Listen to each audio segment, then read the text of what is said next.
tonight on Bachelor Party, there's a lot of news to discuss, and we will do that. Plus, let's talk about tonight's episode. I'm completely mystified by what happened with Abigail. I feel really sorry for Piper, and I loved how she went out, and there's just so much more to discuss. So let's batch. This episode is brought to you by Reese's Peanut Butter Cups. All right, it's official. I think I've discovered the ultimate coupling of all time. Like any good relationship, they really balance each other out. One is super sweet, and the other, well, they can be a little nutty sometimes. It is, of course, Reese's Peanut Butter Cups, the perfect combination of peanut butter and chocolate. So perfect, some would call it true love. Find Reese's now at a store near you. This episode is brought to you by eBay Authenticity Guarantee. eBay knows that when it comes to jewelry, authenticity is the real gem. When you see the blue check mark that says Authenticity Guarantee, it means your next piece will be carefully inspired by jewelry experts and will always be worth its weight in gold. Whether you're looking to make a statement or build the perfect everyday look, eBay is making sure you get the real deal. With eBay Authenticity Guarantee, you can trust that jaw-dropping piece will always arrive jaw-droppingly real. Ensure your next purchase is the real deal. Visit ebay.com for terms.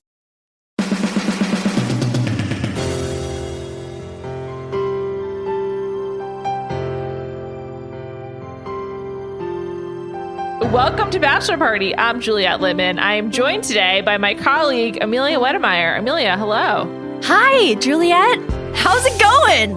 Whew, what a weekend in Bachelor Nation. So just a little timeline recap here. We posted a clip of Rachel and Van's episode of Higher Learning on Friday, very early morning. Then on Friday, which was, like 4 days ago, although kind of feels longer to me, the men of Tayshia and Claysha season, put out a statement supporting Rachel and the women of Matt's season and sort of voicing their support for the anti-racism movement within Bachelor Nation, which was really exciting to see. I think every guy from the season posted it. Yes, at least if not on like their actual Instagram grid, I saw it on a lot of their stories and whatnot. Yeah, same here.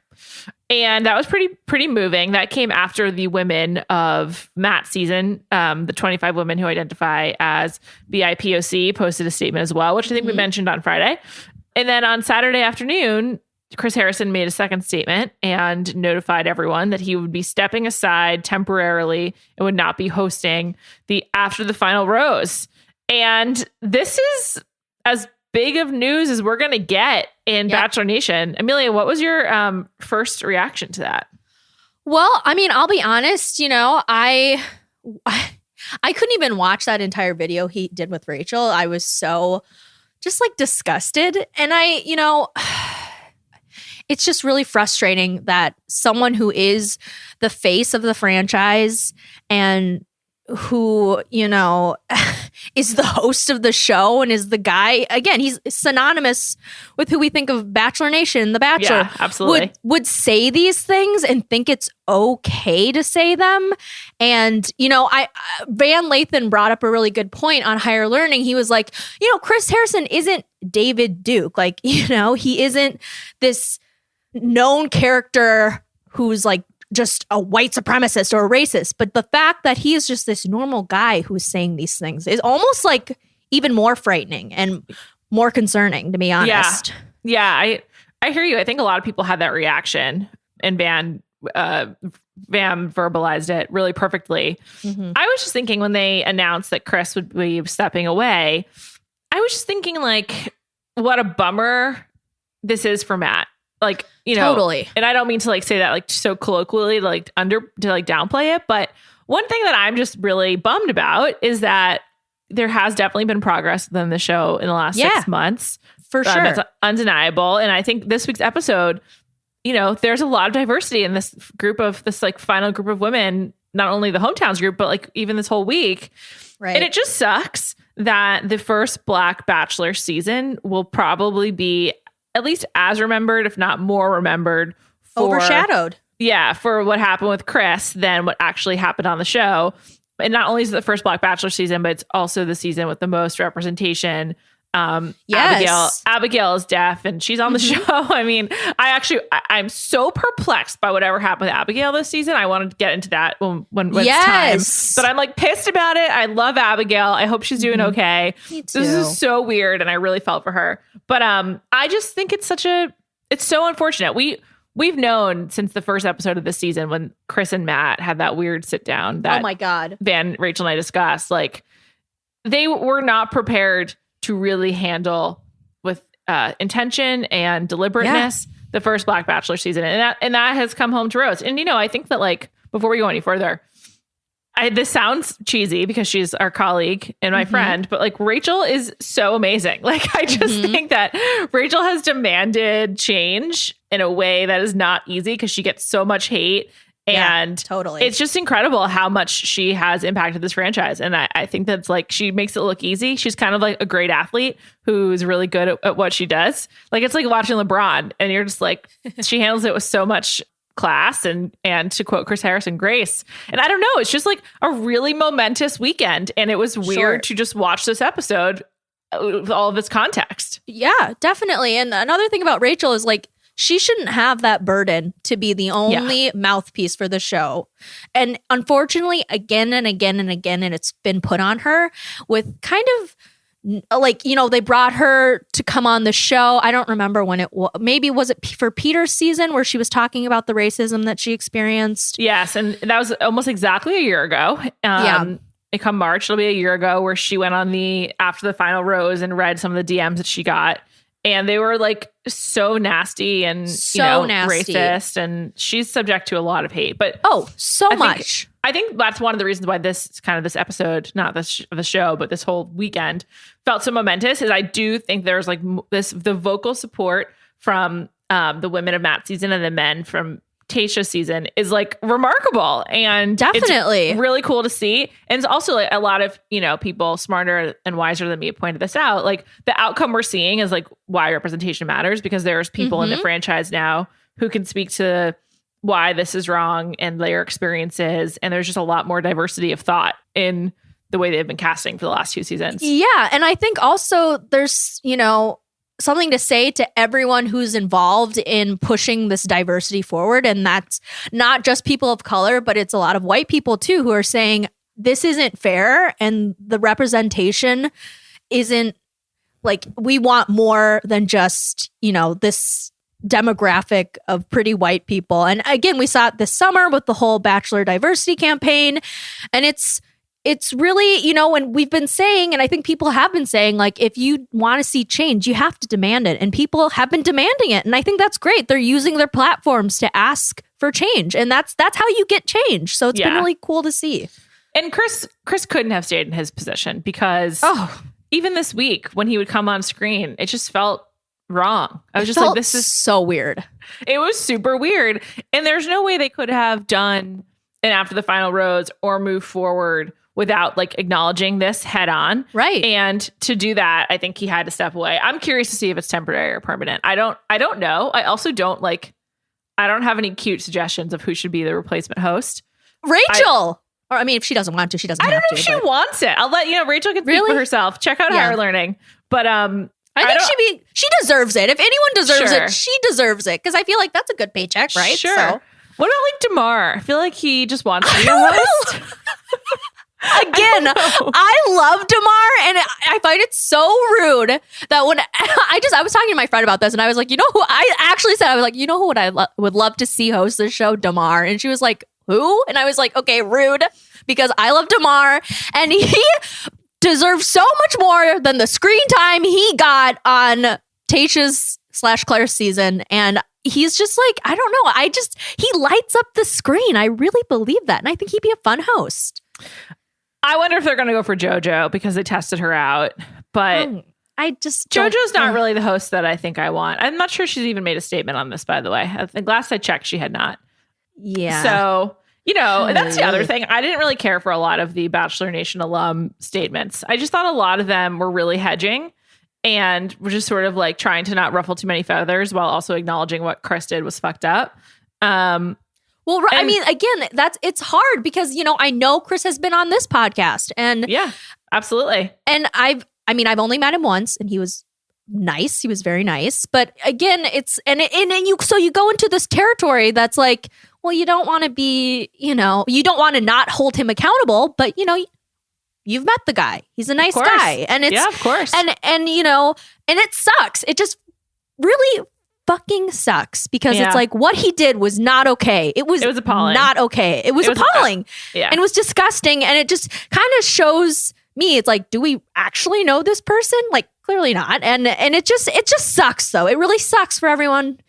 I mean, it especially sucks to the people, he was. It sucks for the women of color in particular exactly this season because, and a lot of other people pointed this out. And, the Bachelorette and Two Girls, One Rose have just been like so on point about this. I definitely encourage you to check out their podcast. But, to defend the white woman from, the quote unquote woke police versus empathizing and sympathizing with the women of color who put themselves out on the line and are subject to so much more hate. And like, they don't get as many people said, they don't get the benefit of the doubt.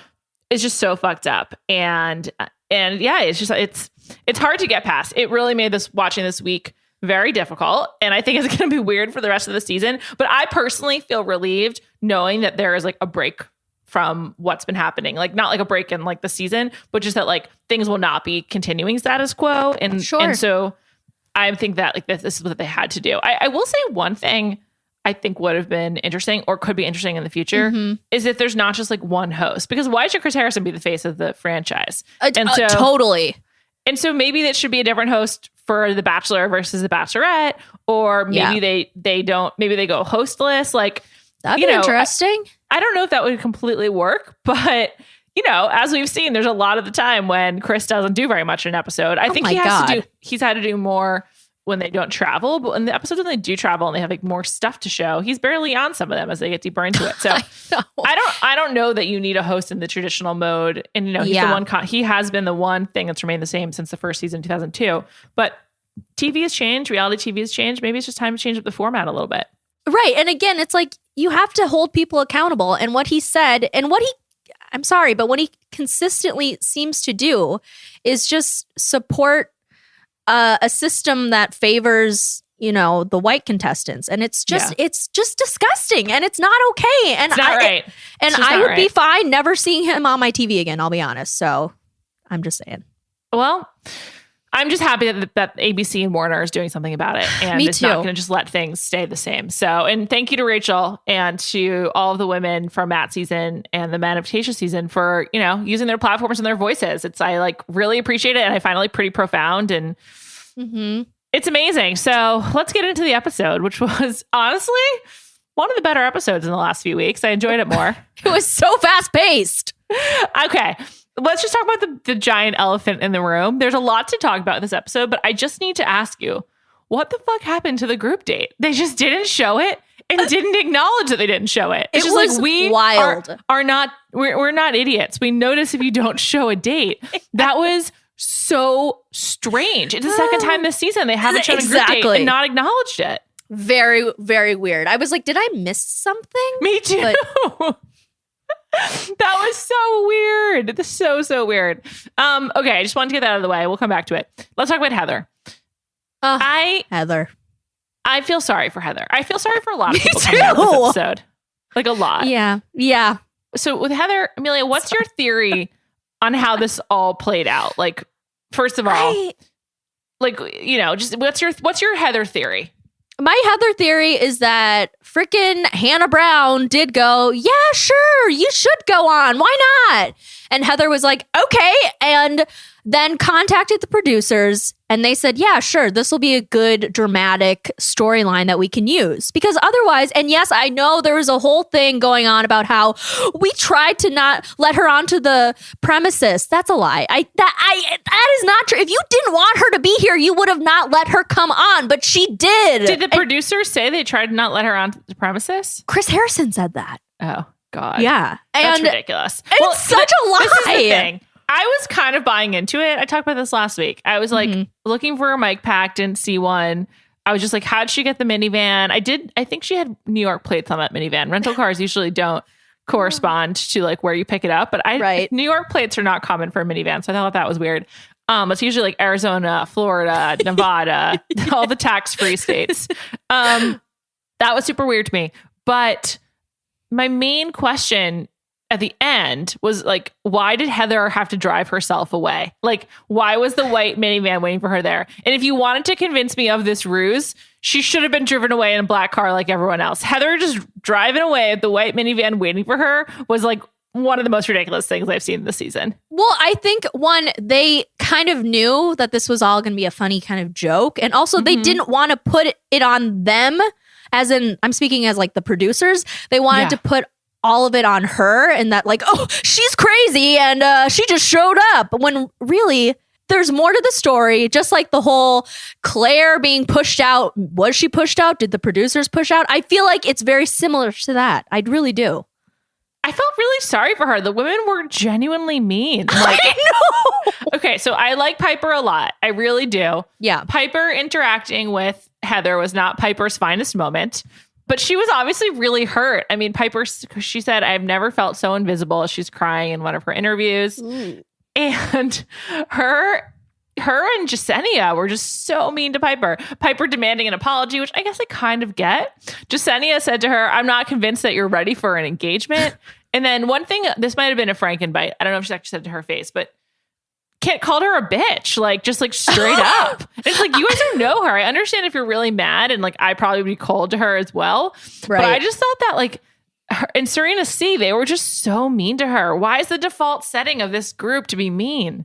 I don't know, but I feel like there's also something with the fact that we've seen Heather before. I think they brought that up a bunch where they're like, she just wants more screen time because she was already from Colton season. I think Serena said she's bachelor hopping. Oh, yeah. Oh, I was like, damn, that's a good term. Okay. That is good. I liked it, but that's also so cold. It was kind of weird. It was almost as if, because if anything, they should know, and thankfully he did, know that Matt was never going to let her come on. Yeah. You know? And it's like, if you're secure enough within your own relationship, you should be okay with some rando showing up. But I don't know if it has to do with that they're all cooped up in this giant mansion. They haven't seen anyone else. And just to have a new girl come on would destroy things. But yeah, you would think that it's just like, okay, it's fine. Like, she probably won't even stay that long. But I don't know. I can't even imagine what it's like 6 weeks where you're just in this one resort. And you have singular focus, which is to like get with Matt, and like in all the ways that can mean. And it's like that, like how I've definitely gone crazy thinking about a guy that I was interested in after like being out in the wild, you know, and like actually living life. I can't imagine how insane it is to have like this one focus where the people around you, producers and other contestants, are like egging it on. And it's just like they must just be losing it 6 weeks in. Plus, you know, coming off a 9 months of quarantine of COVID anyway. Like, I think we have to give them a little bit of bandwidth, but I do think they were like unnecessarily mean. And I'm no Heather fan, but like, just imagine standing in front of that group of women and they're just like picking at you and they're just like, apologize. And they're like, what are you doing here? I really felt for her. That was awful. I know. And I felt for her not only when that happened, but she was made to look like an idiot on national TV. I mean, like, let's just be clear. She did not come across as anything but naive and stupid looking. They made her look bad. But also, the women who responded the most harshly to her tether were Serena C, Piper, and Serena P. And we now know that Piper and Serena C are gone. And I just feel like because they made Serena P seem like this mean girl, and Kit also had like a bad choice quote, and Chelsea, basically like neither Michelle nor Rachel nor Brie, who, oh my God, you're so right, who I'm going to assume go to the final 3, give her a hard time. They made the women who didn't make it to final 4 seem, plus Serena P, seem like these like mean ringleaders while protecting the other 3. And I thought that was fucked up too. That is really interesting. And because Rachel did have a quote.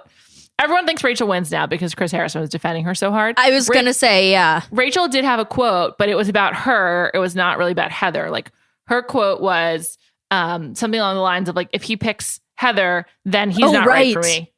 Right. Yes. Yes. I remember that quote. That like added to the storyline, but it's not something that like you can like hold against Rachel. Whereas I feel like with Piper, if she had made it further, you just would have been like, well, she was really mean to Heather. That would have clouded her storyline. So they basically sacrifice the women who don't go far to be the ones who are really mean. And I think that's fucked up. It is. It's completely fucked up. And again, it's you are so right with the ones that seemingly go farther than the others don't get that extra rude screen time or whatever. It's like you can kind of tell. They make it like the whole Survivor edit cut or whatever they call it, where it's like you can kind of, if you focus on a certain player and see how they're edited amongst the other players, you can tell who wins. Yeah. Which I actually don't usually pay that much attention to, but like as we were just talking it through, I was like, interesting who they allowed to be the mean girls. Like everyone who was really mean is now gone. Yeah. And so it's sort of like that phase of the season is over. I know. It's like, it's interesting to note. Yeah, for sure. I don't know. The whole Heather thing was just so stupid. Also, she was wearing a Giovanni dress, which I found very funny. Have you seen that on Housewives of New York? Giovanni! No. Oh my God. Giovanni. Oh my God. Just a side note, the Countess Luann had her show Cabaret with the Countess, which I'm like, when the world returns, I'm dying to go to. Oh my Dorinda God. got too drunk at one of her performances and was mad that Luann like never thanked her for taking her to the dress store, Giovanni. Oh. So Dorinda at the performance was drunk and she was yelling, Giovanni, Giovanni. And now Giovanni is like a big Bravo joke. But there is there's a very conspicuous Giovanni. There's one in New York, but the one in LA I'm very familiar with. It's on Robertson, like down the street from the Ivy. And Heather probably went there to get her dress. Giovanni! I can't deal with that. Well, maybe she actually did go to New York and buy it there and then carted her ass to Nemacolin with that minivan, you know? Maybe. We don't know. This episode is brought to you by eBay Authenticity Guarantee. eBay knows that when it comes to jewelry, authenticity is the real gem. When you see the blue check mark that says Authenticity Guarantee, it means your next piece will be carefully inspired by jewelry experts and will always be worth its weight in gold. Whether you're looking to make a statement or build the perfect everyday look, eBay is making sure you get the real deal. With eBay Authenticity Guarantee, you can trust that jaw-dropping piece will always arrive jaw-droppingly real. Ensure your next purchase is the real deal. Visit ebay.com for terms. This episode is brought to you by Visible. Maybe you've already let your New Year's resolution slip. We all have, but you can still make a 2 year's resolution with Visible. Right now, you can get a one-line wireless plan from Visible for just $20 per month for 24 months. 24 months is basically 4 Bachelor seasons. That could be 4 engagements, 4 broken engagements. So many other couples we didn't see coming. It's really an eternity in Bachelor Nation. And that's unlimited 5G data powered by Verizon with no annual contracts. Switch now at Visible.com and use the code VISIBLE24. Don't miss out. Offer ends January 31st. New members only. Promotional rate with service on the Visible plan. For additional terms and network management practices, see Visible.com. All right, next up, Serena P's one-on-one. I really like Serena P. I just want to start there. Yeah, she's cute. I like her too. Serena P had the tantric yoga date, and she hated it. I hate those dates. Okay, so did Serena P.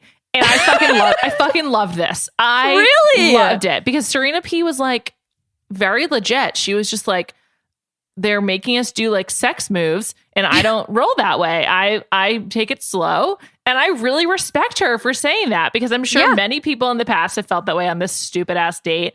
And I also liked that Matt was into it. I just felt like everyone was being honest and I really enjoyed that. Like, I don't hold it against him that he liked it. I just liked that they were being honest and like on kind of like a different wavelength about it. Right. And I just feel like she's very real. She was just like, I hope to never do this again. And she was just not comfortable. I mean, I'm not hoping for her to be uncomfortable, but I appreciated her vocalizing. Like, perhaps some people don't want to like, you know, be that close with someone they don't really know and with someone else watching, the yoga instructor. I thought it was like a remarkable moment. And Serena P, I salute you. Well, and going back to her first one-on-one with Matt, I remember kind of vaguely where she told him, she's like, I'm not falling in love with you. Like, I think I'm falling like in like with you. And she kept it really real. And I appreciate that. I was like, okay, yeah, don't stroke his ego. I like this. Yeah, I like her too. Yeah, I think she's the one who asked Matt if he was a really weird kid because he liked turtles. And that was yes. She was like my favorite moments of the season. She's funny. She is funny. She's kind of rude and I like it. She's just like normal, I think. I don't know. I'm just like into Serena P. She's a nice young woman. Yeah, and you know what? She's very flexible too. I was impressed. I know. I thought she also was a really good sport considering how much she disliked it. Yes, you know what? More power to her for not only participating and being a good sport, but being vocal about how she didn't like it. I like her. I have a theory. At the beginning of this date, Matt was saying he felt like he and Serena were in the friend zone and he was trying to figure out if there was something more there. And I feel like because she didn't like the date and sort of gave him negative feedback, he became more into her, which is obviously a classic move. I just feel like that's really won him over. But it made me like him more that he still wanted to give Serena the rose. Yeah. When she was so honest about how she felt about the date. I agree. And I think I respect her honesty too. And I really like it. It's refreshing for sure. I don't know. Serena P, I'm into you. Serena P and Piper were my stars of the episode. I really enjoy both of them. I like that. Okay. And then harsh transition into the group date, which we didn't see. What do you think they did? I'm just dying to know. What was the group date? That's really that's a great question. I don't know.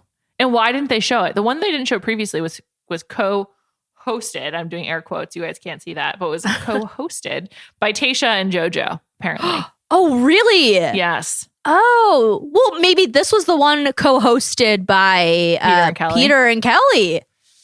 Definitely possible. I don't know why they're cutting these things out. It's really weird. Also, when's Hannah going to show up? I'm just confused. Wait, what? That. She's showing up? I'm sure she is. We've already gotten Tyler. We're definitely going to get Hannah B, don't you think? Well, maybe this was the group date that she co-hosted and they cut it out. Maybe because it didn't work out with Heather or something. Yeah. I don't know. I'm sure we'll find out eventually, but it's just super weird. To start doing that now of all seasons, I don't get. It's what? It's just weird. I know. It's just so ridiculous. I guess I skipped over the rose ceremony, by the way, where Chelsea was sent home and Serena Sewell were sent home. Yeah, I'm sure we'll see more of Chelsea. She seems really charming.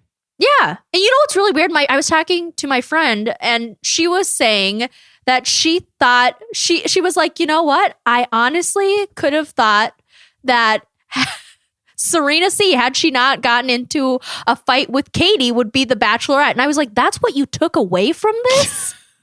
I don't agree with that. Neither do I, but I was like, okay, I guess someone feels that way. I don't know what edit you were watching, but okay, so maybe there are more people out there like her. I don't know.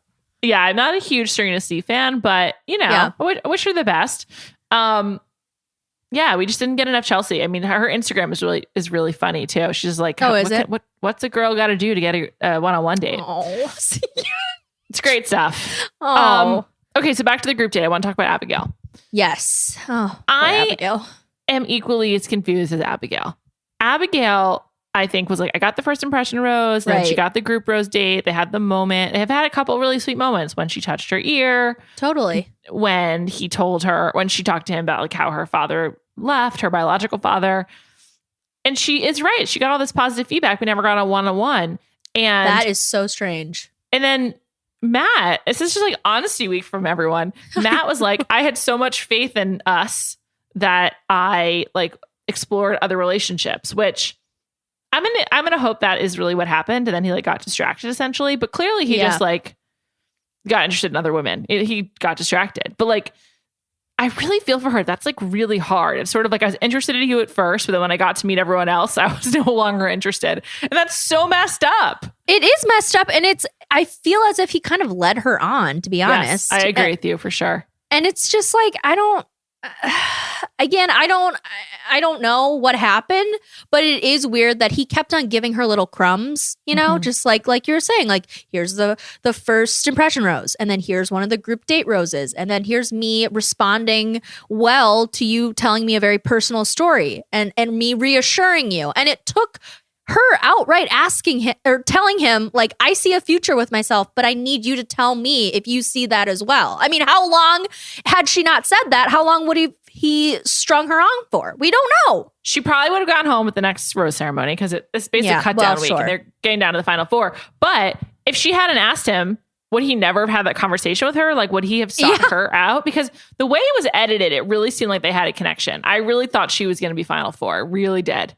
And I know. I just feel like she was totally screwed over. I feel really sorry for her. I hope she's okay. Me too, because she seemed very sweet, and I thought she had a really interesting story. And she does. I mean, weird. Definitely. And it's just, and again, she kept on getting these reinforcements from him, only to be told, yeah, I like other girls more than you. Sorry. It was like I feel like Matt thinks he was being honest. I just feel like personally, it was rude. I don't know. I thought it was rude. It was rude. I think he thinks he was being honest, but it was pretty hurtful and just like fucked up. And I don't know. Poor Abigail. I really like her. I hope that she's happy. I hope that everyone finds happiness, but like particularly Abigail, because she seems really sweet. Well, yes. And then also, did you notice that every time for the last like couple of episodes, including this episode, when he would give someone else the group date, they would get like an into the moment with Abigail and cut to her and she'd be like, I don't get it. Like, I feel like there was more stuff that we didn't see off camera. You know, there's some B-roll edit somewhere of him reinforcing her even more, you know, because he must have really shocked and hurt when she didn't get those one-on-ones. I know. I was shocked. I kept waiting for it. Me too. Me too.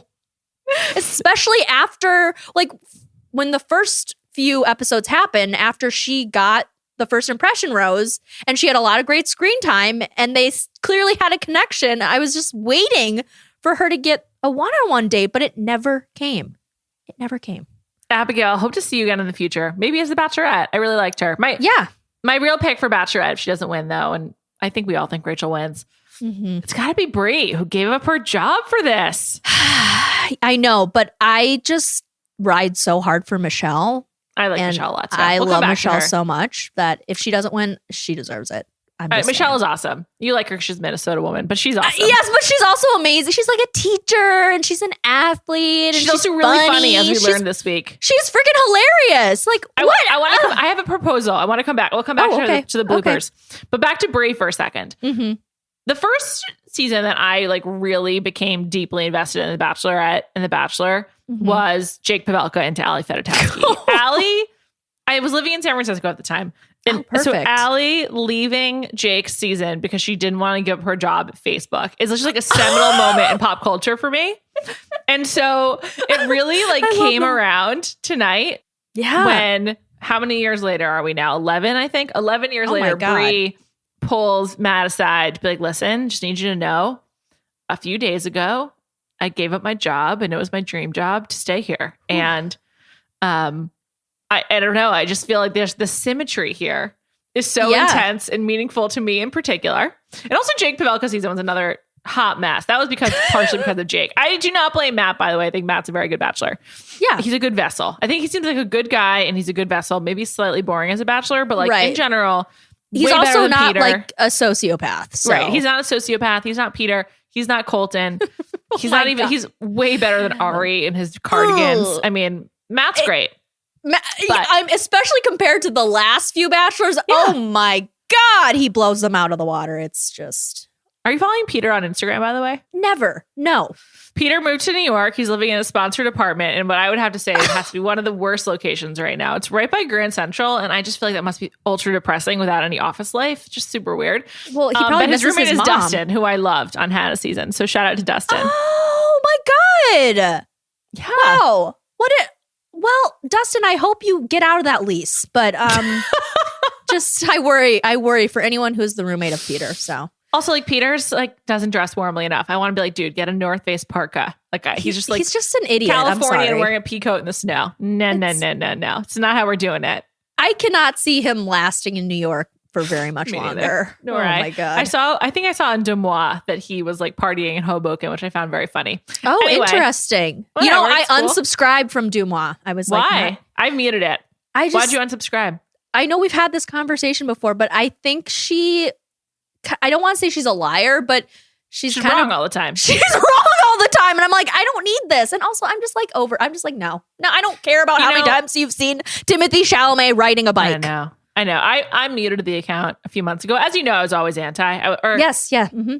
I never thought it was going to be good for the world or anyone. So, well, now she has lame ass merch and it's just like, I don't care. Anon, please. Whatever. Good luck. There was once a theory that the woman behind him was Jamie Gleischer from one of my favorite reality shows, Rich Girls, which was on MTV right after. And Allie Hilfiger. Allie Hilfiger. Yeah. Yes. I think they're no longer friends. I love that rumor. I don't think it's true, but I love it because Jamie Gleischer was fun. Why not? That was a great show. Anyway, back to The Bachelorette and who it should be. So Bree, I just feel like Bree is destined to be Bachelorette. I just feel it in my bones. I thought it was going to be Katie. I did. But I now think they will pick someone final four. Yeah. To sort of get away from this Chris Harrison situation. And that's probably focus on like this final act of the season. That's my guess. I don't know, honestly. But I'm all in on Bree. I feel like she's the most stylish Bachelorette perhaps ever. She is really stylish. Yes. She's got a different hairstyle basically every time. I didn't know that someone could do their hair that many different ways without professional assistance. And she seems really smart. And I don't know. I'm really into Bree. And I thought that it was like touching how she was like, I'm here because I want to be and I gave my dream job. Yeah. I honestly don't support that. As you know, I like to support careers. Agreed. It's one of the reasons I was begging Dr. Joe to not go to Paradise. And Ivan for that matter. Right. But Bree, if you're going to be all in, let's be all in with her and let's make her the Bachelorette. I love that. You're so right. It adds for a great story.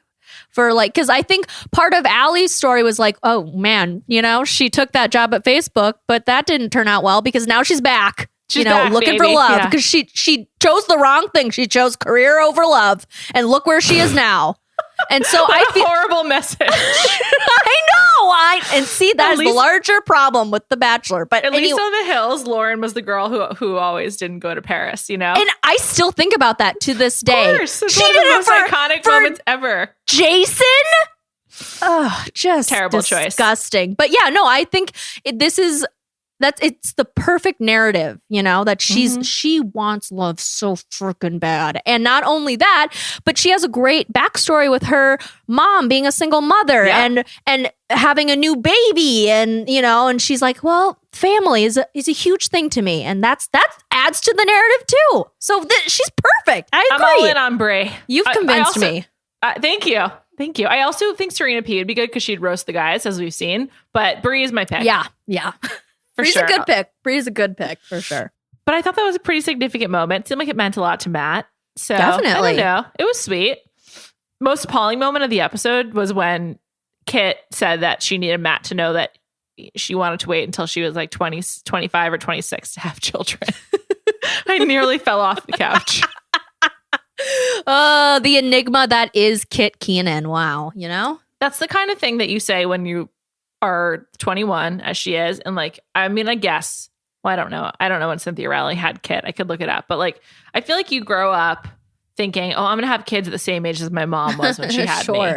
And she probably just like hasn't evolved past that. It's fine. I felt Kit's age showed a lot in that conversation. Definitely. And it was sweet that she wanted to be upfront about her interest in her career and that she's like as she said, like a long-term prospect or whatever. But Kit, 26, 25, 27, very young. Kill me. Yeah, exactly. I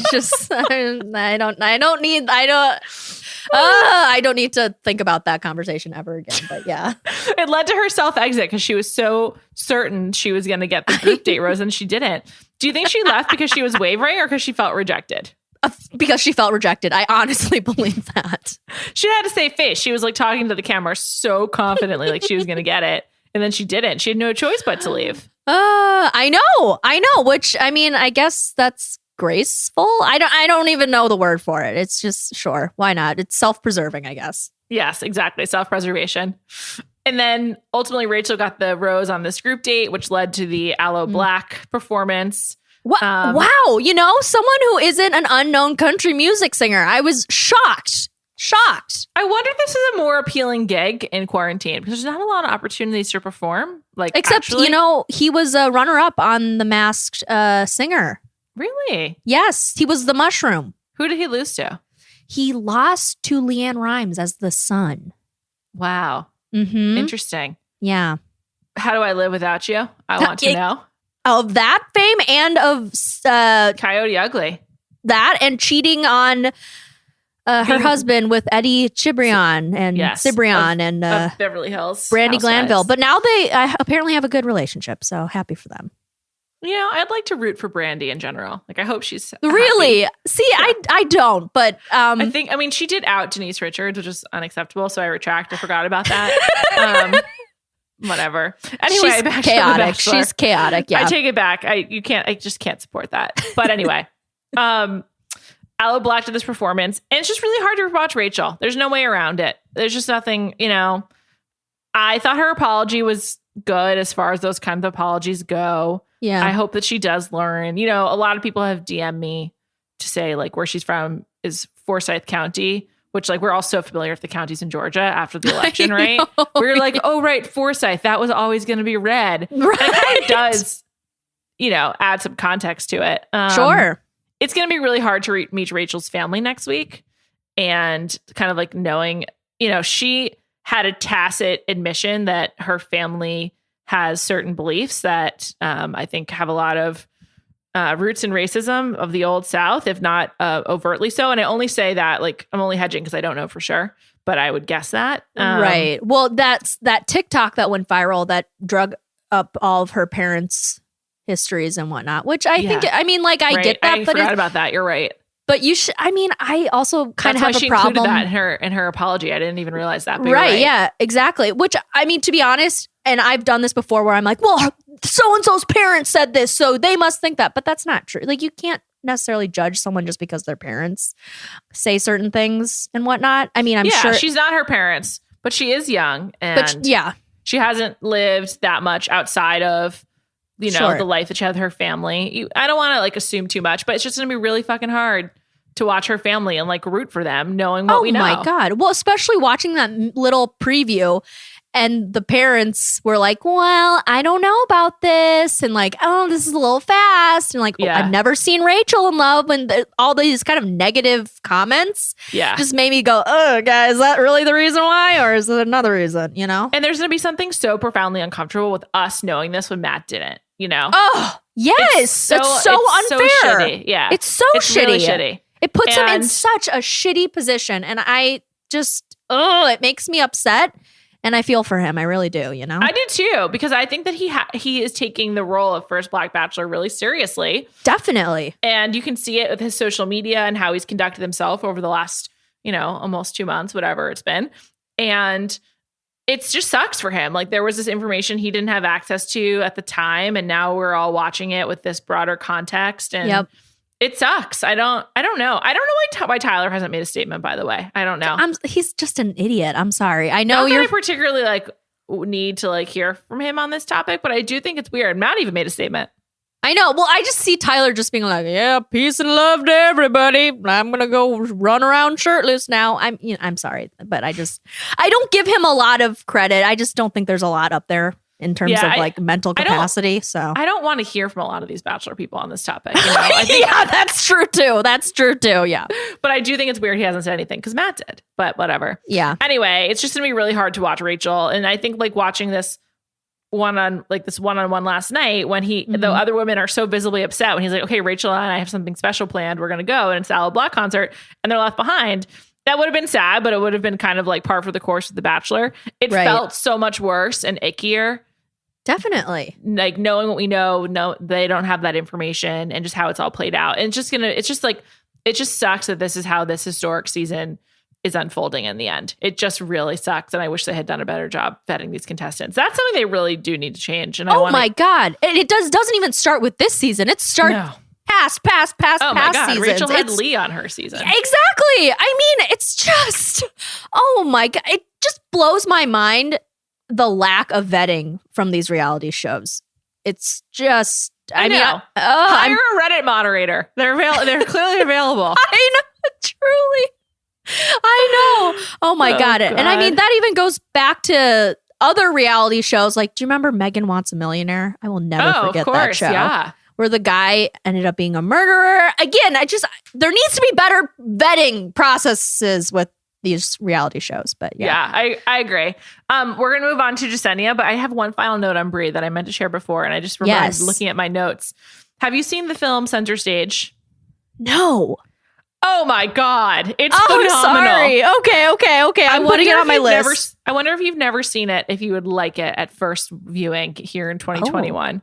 I don't know. It's a great Zoe Saldana performance. Truly wonderful. Okay. She's a good dancer. I think that's her dancing. Anyway, in the end of it, the lead character, who's played by Amanda Schull, who I know from Suits, but I really knew from Center Stage. She plays Jodie. And Jodie gives this speech to Peter Gallagher about how like the best dancer she could be would be not being in Peter Gallagher's dancing company. Ooh. And as Brie was giving her speech to Matt, she's really evoked Jodie from Center Stage for me. And I just wanted to mention that. I know there's some Center Stage heads in this Bachelor party listening ship. So, well, see, when you say movie. Peter Gallagher, then I just immediately think of Sandy Cohen, so I can't. I can't. Unfortunately, Peter Gallagher in Center Stage is a real dick, but damn it, he's great. It's such a good movie, Amelia. I think you will like it. It's seriously just one of the best dancing movies ever. It's a great movie. It's great. Okay, I'm putting it on my list right now. It has real ballerinas in it, and it's great. I love a good real ballerina. On to Jasenia. Oh, Jasenia. That makes me sad. Jasenia never had a chance. Why did she even get the one-on-one? I don't know. Maybe, you know what? Maybe it was well, actually, I don't know. I was going to say maybe because Abigail left, but clearly that's not it. No, she could have gotten it. I'm as confused as to why Serena P got a second one and Jasenia got this first one. Like, I just don't get it. She clearly was not going to make it far, or she wasn't going to get past this. So, like, why did they do it this way? I genuinely do not understand. I don't know. Maybe he felt like a little unsure of how he really felt about her, and he was Serena? About Jasenia? Serena, but also Jasenia, and he needed both of those dates. He needed the Serena one to be absolutely sure he wanted her in his final four, and then he also needed the Jasenia one to know he was okay with letting her go. Maybe, right? Maybe I don't know. I just thought it was confounding, and then I still don't know what drifting is in a car. I'm just like, I guess it's like a reference to like Tokyo Drift. I was thinking those things. But I still don't get it. I think it's just like loud and like it leaves skid marks. I don't know. I don't know either. I haven't that watched. Whole date was just rough. And then also I hate when he holds up the rose. Oh my, that is so rude. And Jasenia, that is why I cannot give you the rose while holding the rose like right in front of her face. It's a really dick move. Why did he do that? And he did it with Katie too. He treated Jasenia as disposable on this date. I know. It was mean. I would be hurt if I were her. And not only that, but when he gave her the room to speak and she said, I really am falling in love with you. And he just goes, thanks. Again, I thought back to the OC when Marissa Cooper was like, I love you, Ryan. And he was like, thanks. Like, that is Ryan not what you want to hear. Stunted, Amelia. He had problems. Okay. That's true. That's true. I mean, if you want to do an OC podcast, I'm ready to go. Me too. I am so ready. I used to try to keep myself awake during lectures in college by doing a few things. One was listing every real world house in order and then each cast member in order. Wow. Like for each house. I probably could do like half of it at this point. And the other was listing every OC episode by name in order. Oh my God. I was like really obsessed. Anyway, just don't speak poorly of Ryan. I came to really like him, even though I love Ryan. But Ryan is. I mean, as you know, in my office, I have that giant OC poster. I know. I love that poster. It's an icon. The first season of that show is iconic. But I'm sorry, I digress. Anyway, but yeah, I was just like, that's so rude. Right after she was shitty. Yeah, right after she spilled her heart to him and was like, I'm really falling in love with you. And he's just like, okay, well, I can't give you this rose. I'm like, what? I know. It's just like, why do they put them through that? It was messed up. I feel like this is, and again, I respect Matt. I think he's a better bachelor than the previous ones we've had for the last few years. But you can kind of see his fuckboy tendencies come out. And you know, we know that he dated that one girl last summer or something and was just like, we dated for 4 months, but I wasn't ready to put a title on our relationship. And even then people were like, that is a fuckboy move. And here we go again with more fuckboy moves. Is it surprising that a super hot guy living in New York is a fuckboy? I mean, that's true. Who's best friends with Tyler? Feel shit out in his mid to late 20s. Like, what's the point of being a super hot guy? That's true. And his best friend is Tyler, and it just all points to fuckboy. But yeah, I know. It's just you hate to see it. You know? I have to say I love a fuckboy, so that's one of the reasons I like Matt. I do. I can't deny it. Like it's like Ben Affleck is like also ultimate fuckboy, right? Love Ben Affleck. Just imagine what he was like back in the day. I mean, damn it, him and Matt Damon. Just wow. Of course. I don't think I'm ready to unpack that, but yeah.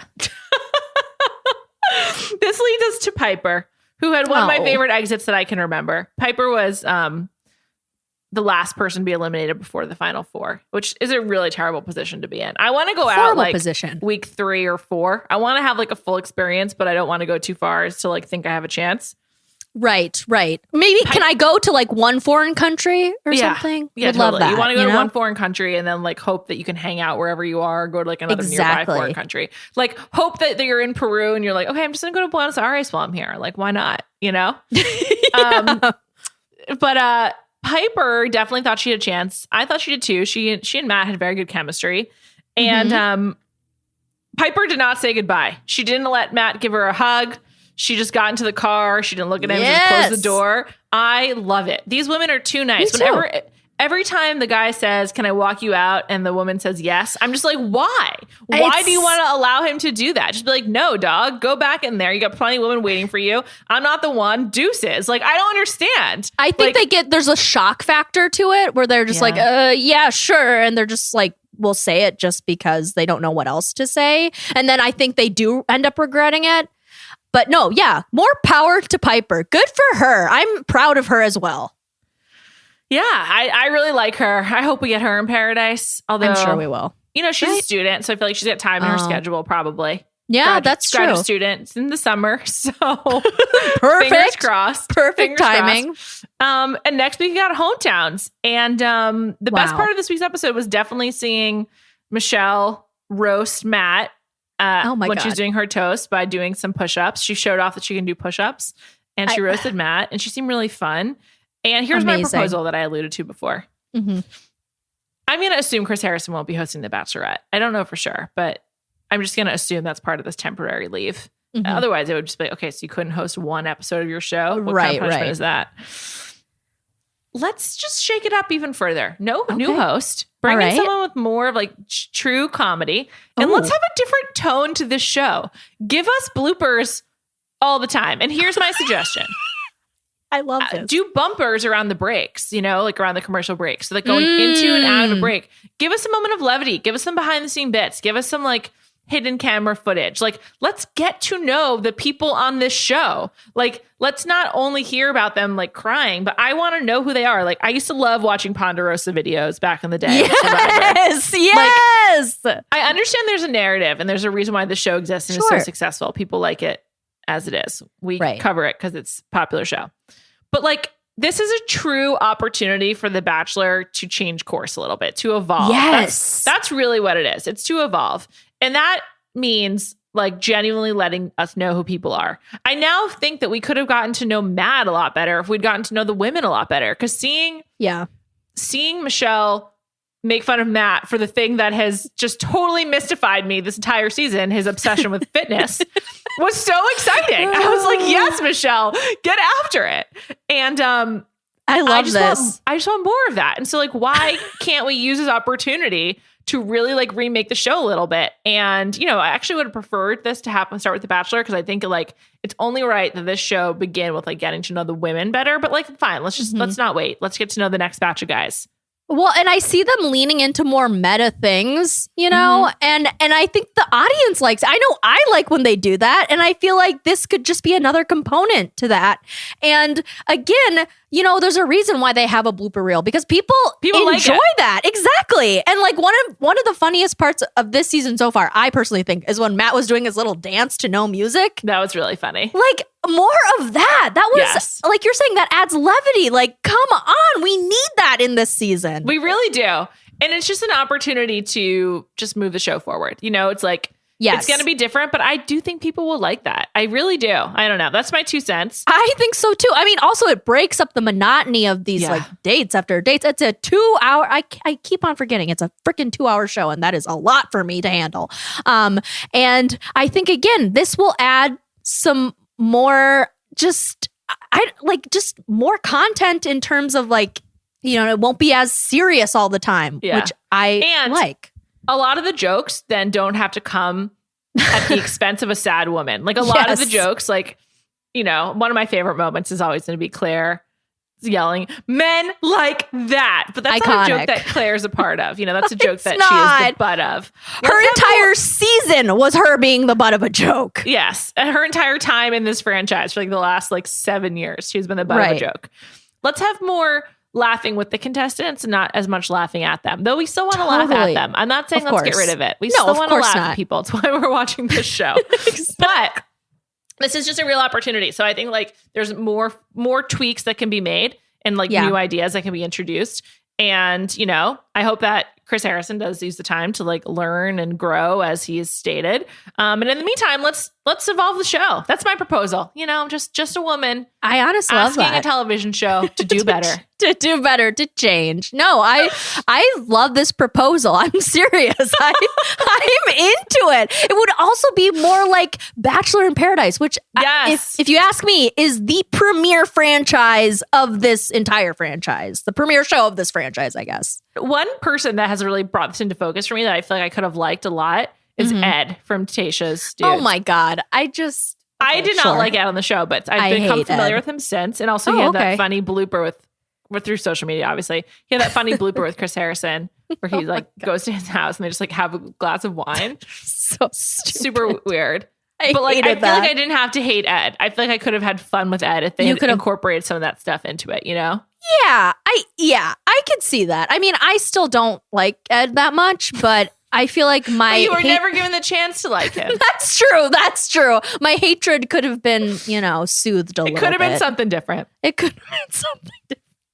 Anyway, I just want to say Piper and Abigail in particular, I hope you guys are doing great. I'm sorry it didn't go well for you in this show, but I think you both seem awesome. So I'm hopeful for your futures. Really everyone, but those two seem to have rough exits. So I'm thinking of them this evening. Yeah. And Jasenia too, because what the hell? Oh yeah. She was treated terribly. Jasenia as well.